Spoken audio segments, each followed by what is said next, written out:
لا إله إلا الله محمد رسول الله. بسم الله الرحمن الرحيم. السلام عليكم ورحمة الله وبركاته. الحمد لله الذي غفر أسرع عباده بالتضرع، والصلاة والسلام على النبي أهل التبرع، والصلاة والسلام على سيدنا مولانا محمد أهل التبرع وعلى آله وصحبه أهل الخشوع والخشوع. أما بعد، قال الله تعالى في كتابه الكريم وهو أصدق القائلين: أعوذ بالله من الشيطان الرجيم. بسم الله الرحمن الرحيم. حافظوا على الصلوات والصلاة الوسطى وقوموا لله قانتين. وقال الله تعالى أيضا: وأقيموا الصلاة وآتوا الزكاة واركعوا مع الراكعين. وقال النبي صلى الله عليه وآله وسلم: Bunyal Islamu ala khamsin syahadatu an la ilaha illallah wa anna Muhammadar Rasulullah wa iqamus shalah wa ita'uz zakah wa hajjul baiti man istata'a ilaihi sabila. Jamaah rahimakumullah, alhamdulillah pagi hari ini masuk bulan Rajab.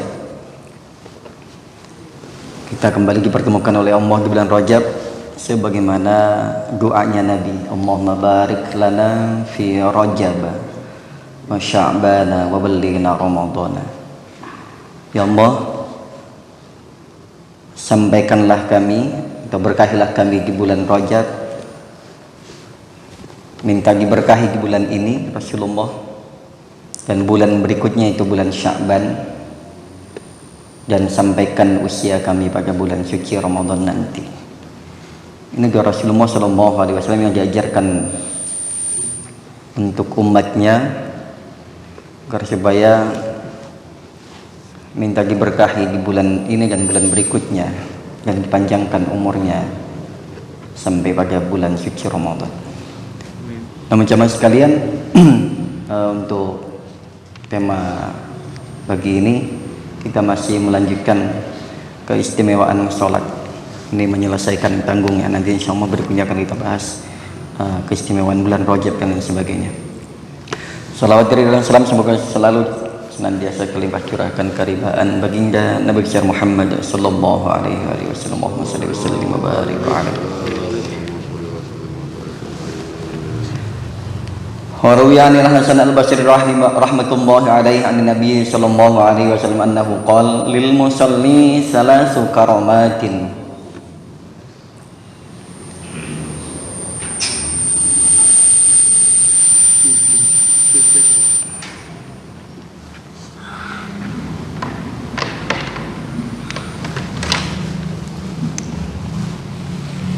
Lil musalli salasu karamatin, bagi orang yang sholat itu ada 3 kemuliaan. Ditanasirul bir ala ra'sihi min ananis sama ila mufarriqi ra'sihi. Bagi orang yang sholat, kata Hasan al-Basri, memiliki 3 kemuliaan. Yang pertama yaitu dia akan diliputi kebaikan,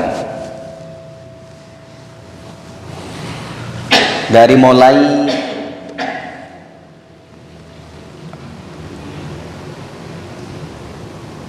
ujung kepala min ananis sama sampai dengan tembus ke langit. Jadi dari mulai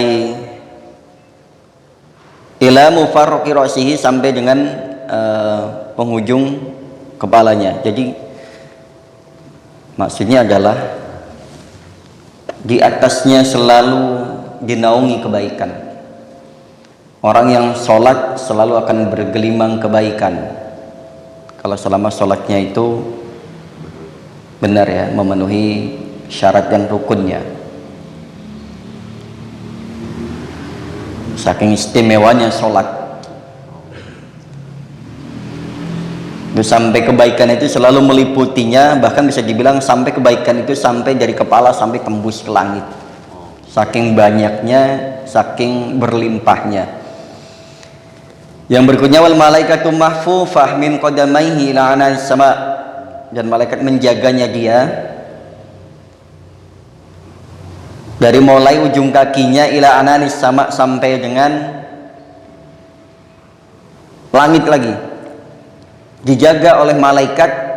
Malaikat berbaris-baris mengiringinya, menyaksikannya bagaimana ibadah seorang hamba, yaitu munajatnya seorang hamba kepada Allah Subhanahu wa taala, dijaga oleh malaikat dari mulai ujung kakinya sampai ke langit.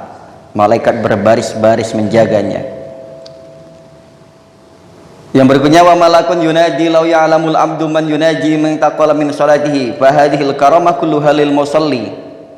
Dan ini untuk keseluruhan hamba bagi siapapun yang sholat.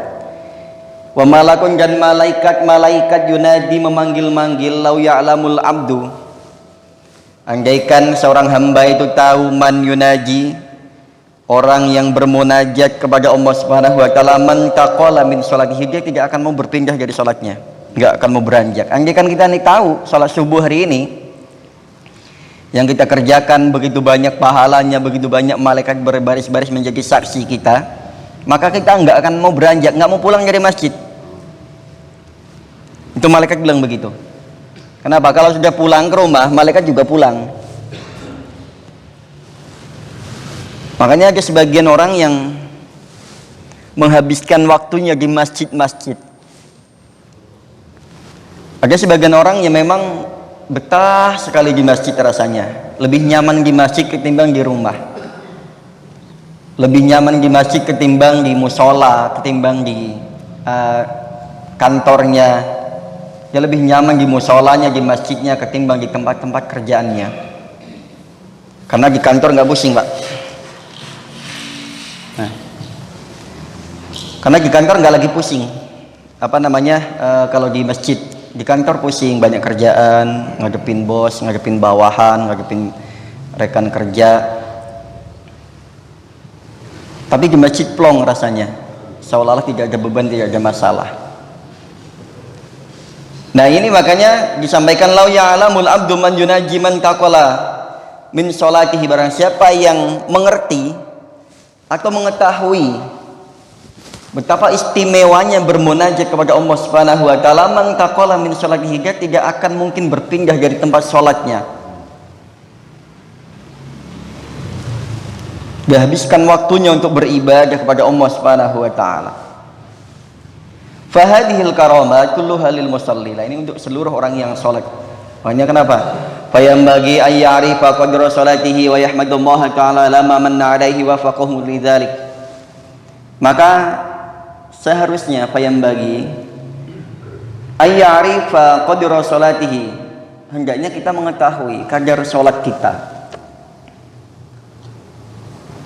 lebih di kualitasnya lebih diperbaiki, dijaga lagi, ditingkatkan lagi. Bukan cuman berangkat dari rumah atau hanya sekedar pengen menggugurkan kewajiban, maka ayyarifa qadra sholatihi, hendaknya kita ma'rifah dengan sholat kita. Harusnya semakin hari semakin meningkat kualitasnya, baik dari sisi bacaannya, semakin hari semakin meningkat, semakin hari semakin bagus bacaannya, semakin fasih, semakin khusyuk, semakin sabar. Karena kategori sabar juga bukan ketika menghadapi ujian saja, ketika ibadah juga membutuhkan kesabaran. Ayya'rifa qadra sholati wa yahmadullaha ta'ala, dan banyak memuji Allah Subhanahu wa taala, baik dalam sholatnya, selepas sholatnya, di tempat-tempat sholatnya. Kenapa? Memuji Allah ala ma manna 'alaihi wa faqahu lidzalik. Kenapa? Karena Allah zat yang banyak memberi kepada kita. Jemaah sekalian, kita bersyukur kepada Allah Subhanahu wa taala. Begitu banyak anugerah yang Allah berikan kepada kita sampai dengan hari ini, sampai dengan nanti kita mati, sampai dengan nanti di akhirat. Bahkan dalam sebuah riwayat, Ruwiya warawa Sa'id an Qatadah anna Daniel, dan meriwayatkan Sa'id an Qatadah dari sahabat Qatadah, anna Daniel, pernah dengar ya nama Daniel, nabi. di zaman Bani Israel itu namanya Nabi Daniel. Ada nabi namanya Daniel. Daniel kalau di sini bahasa Arabnya. Itu pengen banget menjadi umatnya Nabi Muhammad. Nah, umat Muhammad sallallahu alaihi wasallam faqal yusalluna salatan. Umatnya Nabi Muhammad itu salat. Lau sallaha qauman Nuh. Lau sallaha qaumun Nuh ma aghraku. Walau sallaha qaumu 'ad ma arsalat alaihi rihul aqim. Walau sallaha qaumu Samud ma akhadathum as-sayhah. Tsumma qala qatadah alaikum bis salat fa innaha khuluqun lil mu'minin hasan. Riwayat dari Sa'id an Qatadah dari Qatadah, sungguhnya Nabi Daniel ini pernah bilang bahwa beliau menginginkan untuk menjadi umatnya Nabi Muhammad. Kenapa? Salah satu faktornya diantaranya adalah saking istimewanya sholat, ibadah sholat 5 waktu yang diperintahkan oleh Allah kepada umatnya Nabi Muhammad ini sangat istimewa dibanding dengan umat-umat yang lainnya. Sampai Nabi Daniel itu bilang yusalluna sholatan, umatnya Nabi Muhammad itu sholat. Andaikan sholat itu dikerjakan oleh kaumnya Nuh, maka banjir itu tidak akan terjadi. Saking istimewanya. Andaikan umatnya Nabi Nuh itu sholat sebagaimana sholatnya umat Muhammad, ma'aghraku, mereka tidak akan ditenggelamkan oleh Allah Subhanahu wa taala. Buktinya memang terbukti.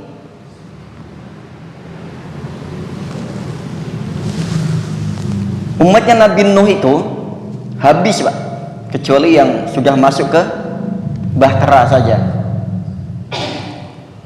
Tapi bisa kita lihat di Indonesia terutama berapa kali kena tsunami, kena gempa, dan biasa-biasa saja. Meskipun yang mati ribuan, ratusan ribu, tapi tidak sampai meratakan Indonesia, bahkan hanya sebagian kecilnya saja. Itu baru di Indonesia. Rupanya gempa juga masih takut-takut sama orang yang sholat. Banjir, tsunami masih takut sama orang yang sholat. Inilah istimewanya. Makanya Nabi Daniel bilang begitu.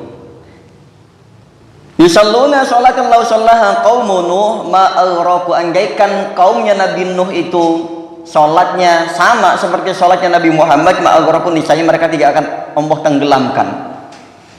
Walau sallaha qaumu 'ad, andaikan kaumnya Nabi 'ad ini sholat sebagaimana sholatnya Nabi Muhammad, ma arsalat alaihim ar-rihul aqim, kaumnya Nabi 'ad kan dihancurkan, dibinasakan oleh angin. Zaman dulu itu azabnya langsung kontan. Sekali durhaka kepada Allah, ada yang dimamsuh, diganti rupa, dikutuk ya kalau bahasa kita itu, menjadi monyet. Dan itu dijelaskan dalam Al-Quran. Kemudian ada yang dibinasakan oleh Allah dengan banjir yang mengerikan, dibinasakan oleh angin yang menyiksa. Ada lagi dibinasakan oleh teriakan, jeritan atau suara malaikat, pekikan malaikat. Walau sallaha qaumu Samud, andaikan kaumnya kaum Samud ini, kaum Ad dan kaum Samud ini sholat sebagaimana sholatnya umatnya Nabi Muhammad, ma akhadathum as-sayhah, mereka tidak akan dibinasakan oleh sayhah, suara yang begitu sekali, teriakan menghancurkan, membinasakan mereka. Karena azab-azab zaman dulu itu kontan. Makanya kita beruntung diantaranya adalah menjadi umat Nabi Muhammad yang kita sering berbuat dosa tapi tidak pernah langsung Allah azab. Allah lebih banyak membuka pintu maafnya ketimbang kemurkaannya. Makanya sampaikan Allah itu warahmati sabaqat ghadabi, rahmatku, kasih sayangku itu mendahului sabaqat ghadabi, mengalahkan murkaku untuk umatnya Nabi Muhammad terutama. Sampai Qatadah bilang begini, alaikum bis salat fa innaha khuluqun lil mu'min hasan. Oleh karena itu jamaah sekalian, Qatadah bilang menyampaikan alaikum bis salat, tetaplah kalian salat, karena salat ini bukan hanya menyelamatkan kalian tapi menjadi identitas kalian. Fa innaha khuluqun lil mu'min hasan, dan menjadi akhlak terbaik kita kepada Allah Subhanahu wa taala dan kepada sesama. Bisa menjadi barometer kita kepada Allah bahwa ini orang mukmin ini dan orang kafir perbedaannya adalah as-shalah. Mal farqu bainal mu'min wal kafir as-shalah. Perbedaan antara orang mukmin dan orang kafir itu dilihat dari salatnya. Kalau kita ngaku muslim tapi nggak salat, maka mohon maaf, jaraknya hanya tipis sekali, setipis kulit ari antara muslim dan kafir, perbedaannya itu. Waruya Khalaf bin Khalifah an Laits rafa'ahu ila Nabi sallallahu alaihi wasallam annahu qala ummati ummatun marhumah wa inna ma yadfa'u Allahu anhumul bala bi ikhlasihim wa du'aihim wa salatihim wa du'afaihim. Allah Subhanahu wa taala alam. Ini diriwayatkan juga dari Khalifah bin Khalifah an Laits, dari sahabat Laits, rafa'ahu ila Nabi, sampai kepada Nabi sallallahu alaihi wasallam annahu qala, Nabi menyampaikan sabdanya, umatku adalah umat marhumah, yang dirahmati. Tuh Pak. Makanya orang-orang yang sudah meninggal itu biasanya kalau yang perempuan disebut almarhumah, kalau yang laki-laki almarhum. Sering di media-media itu salah menyebutkan orang yang bukan muslim sudah mati disebutnya almarhum, lain lagi. Nah ini ummati ya, ini nanti barangkali menjadi pengetahuan baru buat kita. Ini khusus umatnya Nabi Muhammad sallallahu alaihi wasallam. Jadi jangan disebutkan untuk umat yang bukan umatnya Nabi. Karena Rasul sendiri menyampaikan ummati ummatun marhumah. Umatku itu umat yang dirahmati oleh Allah Subhanahu wa taala, dikasihi, disayangi oleh Allah Subhanahu wa taala. Maka ketika ada orang yang bukan muslim meninggal, jangan sebut dengan almarhum maupun almarhumah. Nggak tahu itu memang sebutan khusus di Indonesia atau apa, alam, tapi saya nggak ngerti karena di kitab memang nggak disebutkan almarhum, itu nggak kalau sudah meninggal, tapi memang itu sudah biasa kita sebutkan untuk di Indonesia terutama ya, almarhum itu almarhumah gitu gelar terakhir. Makanya itu khusus umatnya Nabi, khusus umat Islam. Sekali lagi sebutan itu khusus umat Islam.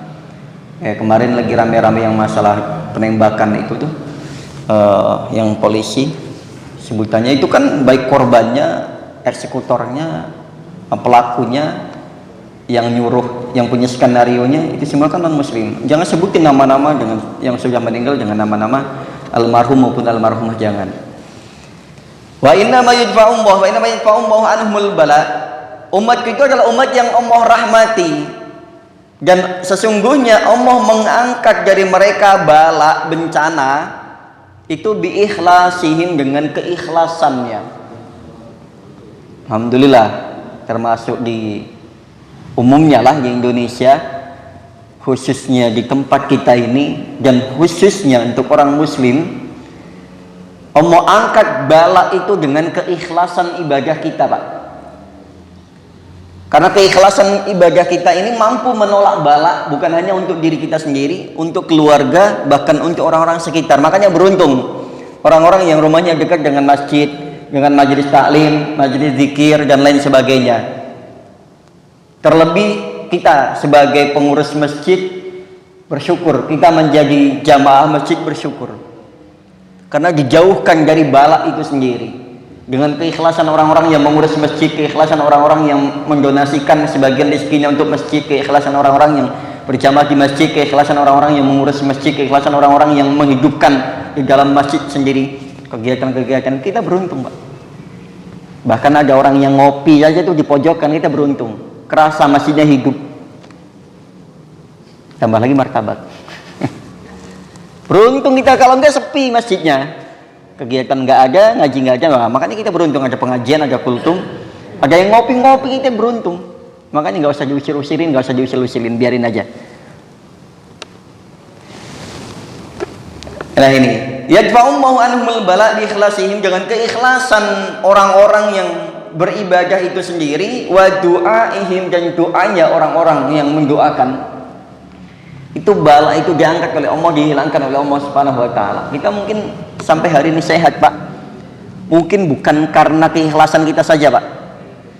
Yang pertama mungkin adalah ada keikhlasan orang tua yang selalu mengikhlaskan apa yang kita lakukan, diikhlaskan oleh orang tuanya, dimaafkan.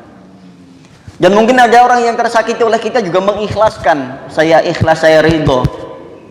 Walaupun saya tersakiti, walaupun saya tersinggung, walaupun saya macam-macam, ikhlas. Dia nggak mengutuk, nggak sumpah serapah. Dan mungkin ada doain, doa-doa orang lain untuk kemaslahatan kita. Siapa tahu kita sehat, kita bisa macam-macam. Itu bukan karena kerja keras kita saja, bukan karena doa kita saja.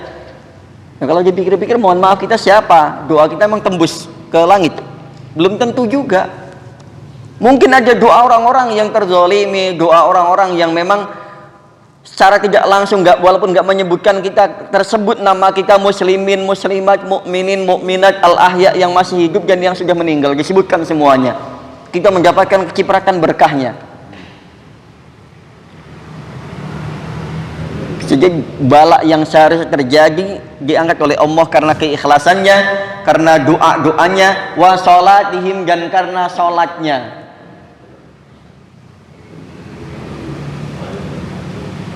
Mungkin orang-orang yang niatnya ke masjid lewat depan rumah kita, bukan mungkin lagi, memang itu kenyataannya, memang disebutkan itu di bab keutamaan masjid dan memakmurkan masjid, bahwa orang-orang yang melewati rumah orang yang sholat itu mendapat keberkahannya. Kita beruntung, Pak, kalau rumah kita dilewatin orang-orang yang ke masjid. Jangan di portal, jangan dikasih polisi tidur. Di syukur-syukur ditambahin lampu lebih terang lagi. Wah. Yang berikutnya ada keikhlasannya, ada doa-doanya, ada sholatnya, wa du'afaihim, dan orang-orang lemah diantaranya. Kita, Pak, kalau ngasih orang yang atau makan barang orang yang punya, mungkin bisa jadi ucapannya terima kasih saja. Tapi kalau du'afa yang dikasih, biasanya doanya macam-macam. Kita pasti pernah lah mengalami atau pernah didoakan olehnya. Kalau kita ngasih, mereka tuh terima kasih. Padahal dia ngasih nggak seberapa. Alhamdulillah, terima kasih, mudah Allah berkahi rezekinya, panjang umur dan lain sebagainya. Kita terkadang kalau dikasih orang belum tentu itu. Atau mungkin bisa jadi di depan enggak, tapi di belakang kita mendoakan juga untuk beliau, ya Allah, berkahilah, panjangkan usia kami dan orang-orang yang baik kepada kami. Terkadang saking kita bahagianya disebutkan orang-orang itu di dalam sholatnya, dalam doanya. Terkadang begitu, Pak, keberkahannya diantaranya itu. Kadang nggak seberapa kita ngasih orang, tapi doanya ini.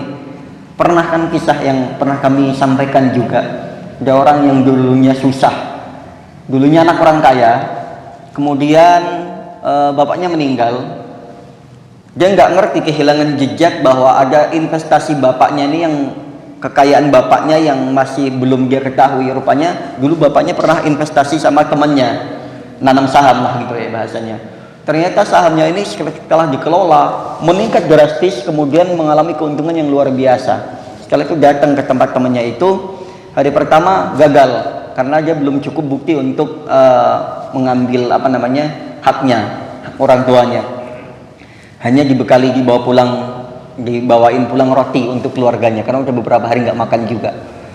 Kemudian di tengah perjalanan ketemu dengan ibu dan anak yang sangat kesusahan, sudah berhari-hari juga nggak makan. Roti itu dikasihkannya. Tapi doanya orang du'afa itu mendoakan, ya Allah, mudah-mudahan sampan berkah, nanti jadi orang kaya dunia akhirat, nanti sampai masuk surga. Doanya dijabah oleh Allah Subhanahu wa taala. Dia menjadi orang kaya raya sampai membangun masjid, bangun musola, majelis taklim dan lain sebagainya. Tapi dimimpikan oleh orang alim bahwa justru yang memasukkan dia ke dalam surga dalam dialognya itu adalah justru roti, penyebabnya itu yang diberikan kepada du'afa tadi. Itu malah justru amalan yang paling berat ketimbang dia membangun masjid yang sudah-sudah. Karena apa? Ketika dia membangun masjid, dia dalam keadaan kaya raya. Tapi ketika dia bersedekah waktu itu dia dalam keadaan miskin dan kesusahan. Ukurannya kita paham lah. Dan ini jamaah sekalian, Allah subhanahu wa ta'ala, Allah subhanahu wa ta'ala yang maha mengetahui jamaah sekalian. Ini untuk meningkatkan semangat kita, wirah kita untuk lebih memakmurkan masjid dan memakmurkan kegiatan-kegiatan yang ada dalam masjid, dan juga terutama sholat kita, doa kita, dan orang-orang di sekitar kita. Artinya apa? Kita sholat bukan untuk diri kita sendiri saja, kita doa juga untuk orang lain. Dan ingat, ada orang-orang yang sosial yang harus kita terapkan setelah sholat. Kita ada aplikasi sosialnya, nanti setelah sholat justru kita amalkan untuk orang-orang sekitar. Kita peduli terhadap sesama. Kita bukan hanya kita saja yang hidup, kita masih butuh mereka. Bahkan kita butuh orang du'afa itu, butuh doa mereka yang bisa tembus ke langit. Mungkin doa kita enggak. Makanya pentingnya, saya seringkali bilang, pentingnya sholat berjamaah, pentingnya juga doa berjamaah. Siapa tahu di antara yang doa itu ada orang solehnya. Siapa tahu di antara yang doa itu ada orang du'afanya yang sedang memang dalam kondisi terzolimi, ada kondisi sangat susah sehingga dia sangat dekat dengan Allah Subhanahu wa ta'ala. Terkadang doa kita sendiri nggak mampu tembus ke langit, tapi karena berkah doanya orang lain itulah. Nah, makanya oleh karena itu setiap kali ketemu jangan siapapun doain ya agar kami sehat. Jangan sungkan-sungkan minta doa orang lain. Terlebih orang-orang yang du'afa, orang terzolimi, dan orang-orang yang dekat dengan Allah Subhanahu wa ta'ala. Wa a'lam bil muradi, subhanaka wa bihamdika, asyhadu an la ilaha illa anta, astaghfiruka wa atubu ilaik. Billahi taufiq wal hidayah wa ridha wal inahi minas siratal mustaqim. Assalamualaikum warahmatullahi wabarakatuh.